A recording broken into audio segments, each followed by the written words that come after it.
Bismillah, alhamdulillah, wassalatu wassalamu ala rasulillahi karim wa ala alihi wa sahabihi wa man tabi'ahum bi ihsani ila yawmiddin.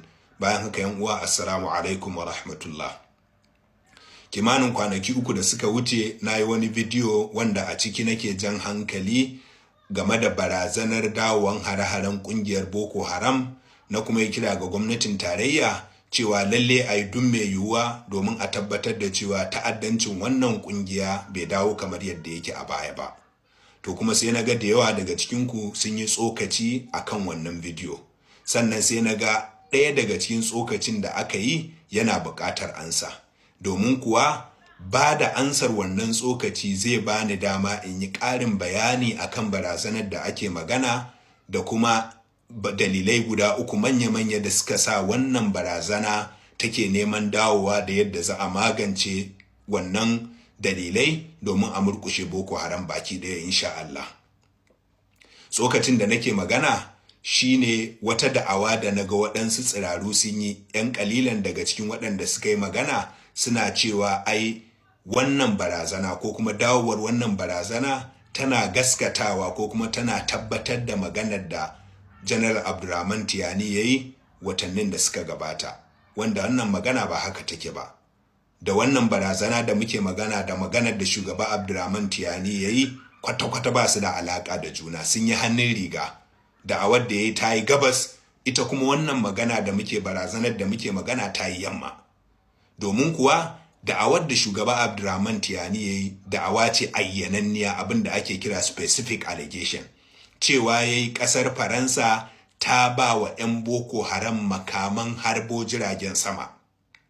Kaga kenan da a ce a watanni 2 ko 3 nan da ya yi wannan maganan sai muka ga 'yan Boko Haram suna ta kakkaɓo jiragen sama, suna ta harbo jiragen saman Najeriya, sun harbo guda 10 ko guda 7 ko 8 ko ma 5. To da sai mu dawo nan mu ce a lalle maganarsa ta tabbata, ya kamata a bincike ta, a ɗau matakai akai, amma ba abin da yake faruwa yanzu ba. Maganar da muke a yanzu hare-hare ne da ake kaiwa a kan sansanonin sojojin Najeriya da na haɗin gwiwa, da kuma hare-hare a kan garuruwa da ƙauyuka a jihar Borno da kuma wani ɓangare na arewacin jihar Yobe. Kuma hare-haren nan ba da makaman harbo jiragen sama ake kai su ba, a'a, da bindigogin da Boko Haram suka saba kai hare-hare ake kai su. Kuma shugaba Abdurrahman Tiyani ba cewa yayi Faransa ta ba wa 'yan Boko Haram ƙarin bindigogi ko kuma harsashe ba, cewa yayi makaman harbo jiragen sama. Kaga kenan da makaman harbo jiragen sama ake kai wannan hare-hare, ko kuma jirage muka ga 'yan Boko Haram suna ta kakkaɓowa ba ji ba gani, to da sai mu ce maganarsa ta tabbata. Amma ba abin da yake faruwa yanzu ba kenan. Abin da yake faruwa yanzu shine ƙaruwar hare-hare. A wancan bidiyon na yi magana akan hare-hare wajen guda 7 da aka kai kan manya-manyan sansanonin sojoji a jihar Borno, wanda bayan wannan ma an kai hari akan sansanin soja a Gwaneri a jihar Yobe. To amma bari yi ƙarin bayani akan hare-haren da mutanen gari wanda basu jo basu gani ba suke fuskanta. Kamfanin Beacon Consulting ya fitar da waɗansu alƙaluma a wannan makon da muke fita, wanda a ciki yake maganar cewa a cikin watanni 3 na farko na shekarar nan, watan January, February da March na 2025 nan da muke magana, a cikin wannan watanni 3 'yan ƙungiyar Boko Haram sun kai hare-hare a jihar Borno sama da 390. Sannan kuma sun kashe mutane sama da 500 a wannan hare-hare a cikin wata 3 nan da muke magana. Kagan kaɗau wannan alƙaluma za ka ga cewa 'yan Boko Haram suna kai hare-hare kimanin 4 zuwa 5 a kullum a iya jihar Borno a kan mutane. Kuma wani babban abin tada hankali shine a wannan watanni 3 'yan Boko Haram sun yi garkuwa da mutane sama da 350. Kaga wannan abu ne mai matuƙar tada hankali. A maganar da muke a yanzu, da yawa daga ɓangarorin ƙaramar hukumar Goza da ƙaramar hukumar Dambuwa da Gamborun Gala a ƙarƙashin ƙungiyar Boko Haram take, suna cin karensu babu babbaka, ba mai ce musu cikanka. Yanzu haka garin Gamborun Gala baka isa kai fita kai tafiyar kilomita 2 zuwa 3 ba sai ka hadu da 'yan Boko Haram. Garuruwa irin su Wulgo shigowa ma garin suke su yi huduba a masallacin Juma'a. Haka garin Goza akwai bayanan da suke nuna min hatta jiyan nan an kai hari garin Goza. kuma babu wanda yake zuwa ya tunkari 'yan Boko Haram su yi gaba da gaba, bare a ce gwamnati da sojoji suna bakin ƙoƙarinsu. Kuma wannan ƙarfi da ƙungiyar Boko Haram take ƙara yi babban hatsari ne, domin a baya mun ga yadda hare-harensu da ya yi ƙarfi a jihar Borno da suka yi ƙarfi a Borno da Yobe sai suka fantsama sauran jihohi, suka fantsama Adamawa, Gombe, Taraba, Kano, Plateau, hatta Abuja bata tsira ba, sai da arewacin Najeriya baki ɗaya ta durƙushe. To idan muka bari wannan barazana ta girma, Allah ya kiyaye, to za mu koma gidan jiya. Harkar tattalin arzikinmu zai ƙara dagargajewa fiye ma da halin da muke ciki yanzu. Kiwon lafiya zai ƙara lalacewa, makarantunmu dole a kulle su, ba za a iya harkar noma ba, ba za a iya komai ba a arewacin Najeriya idan muka bari ƙungiyar Boko Haram ta da ta'addancinta. Kada mu yadda mu koma cikin wannan hali. Lalle ne mu ɗau matakai mu tabbatar da cewa ba mu koma gidan jiya ba. Kuma akwai manya-manyan dalilai guda 3 da suka sa ƙungiyar Boko Haram take neman dawowa da ƙarfinta. Idan muka magance waɗannan matsaloli, to insha Allah za mu murƙushe ƙungiyar, kuma wato za ta mutu baki ɗaya. Amma in muka yi sake, wankin hula zai kai mu dare, ungulu za ta koma gidanta na tsamiya, za mu koma cikin halin da muke ciki, Allah ya kiyaye. Dalili na farko shine gwamnati ta fara sake. A wancan bidiyon na yi bayani cewa duk lokacin da aka raunata ƙungiyar Boko Haram, kuma an yi matuƙar raunana ta yanzu, Boko Haram ta yi matuƙar rauni kimanin shekaru 2 zuwa 3 nan da suka gabata.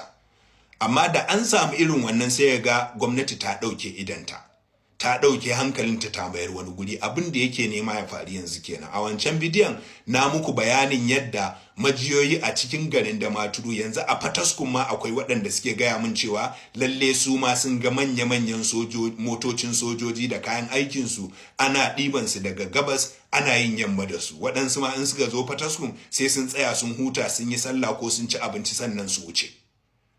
Kaga in wannan magana ta tabbata, lalle gwamnati ta daina kwashe sojoji, ta daina kwashe makamai waɗanda ake yakar Boko Haram da su. Kamata a bar wannan makamai a ma ƙara su, a kawo ƙarin makamai da jami'an sojoji da sauran kayan aiki domin a ci gaba da yakar Boko Haram har sai an murƙushe ta. Abu na biyu da yake jawo wannan shine ƙarin kuɗin da ƙungiyar Boko Haram ta samu a cikin shekara 1 zuwa 2 nan da suka gabata. Kuma da yawa daga cikin kuɗin nan ba daga ƙasar waje suka samo su ba, ƙasar Faransa ba ce ta basu. Kuɗi ne da suke samu ta hanyar ƙwacen kuɗi da sunan haraji ko kuma zakka daga hannun mutane. A yanzu haka a jihar Borno, a waɗannan ƙananan hukumomin da na yi magana da waɗansu sauran gurare, duk makiyayi sai ya biya harajin Boko Haram, duk manomi sai ya biya harajin Boko Haram, duk masinci da ɗan kasuwa da yake wannan guri sai ya biya haraji. Misali, duk tarun kifi 'yan Boko Haram za su ce sai an ba su 40,000. Duk saniya da aka fito da ita ko kuma ake kiwonta sai an ba su 7,000. Duka wanda zai yi noma kowace hekta guda ɗaya sai ya ba Boko Haram 10,000, sannan kuma idan ya gama noma 4,000 sai an ba Boko Haram naira 4,000. Duk wanda ya biya za su bashi receipt, su ce ya rike receipt din ya dinga yawo da shi. Ƙarin kuɗin nan da suka samu da kuma garkuwa da suke da mutane. A da in Boko Haram suka yi garkuwa da mutane ba sa yarjejeniya da kowa sai da gwamnati, ko kuma su kashe mutanen ko su sake su. A yanzu da mutane suke yarjejeniya su karbi kuɗi a hannunsu, wato nan su karbi miliyan 5, wancan iyalin a karbi miliyan 3 a hannunsu, miliyan 2,500. Wannan ya sa a shekarar da ta gabata ana hasashen ƙungiyar Boko Haram ta karbi wajen naira biliyan 1 a haraji da kuma karban kuɗin fansa. Sannan abu na ƙarshe, suna amfani da intanet mai ƙarfi, Starlink suke amfani yanzu da shi, da kuma wato drones, wato jirage marasa matuƙa, waɗannan abubuwa sai an yi ƙoƙarin magance su. An toshe hanyar samun kuɗinsu, an hana su samun intanet mai kyau, an hana su siyan abinci da samun mai da suke zuba a motoci da sauransu.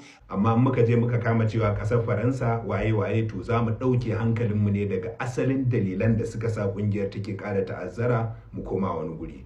Idan muka je muka kama kallon waɗansu dalilai daban wanda ba su ne na gaskiya ba, kamar mara lafiya ne ya je asibiti yana fama da TB, a bashi maganin ulcer. Kaga maganin ulcer zai ci gaba da ruruta masa jiki, TB kuma ya ci gaba da cin jikinsa. amma in aka bashi maganin asalin cutarsa aka magance asalin dalilan to insha Allah za a samu mafita.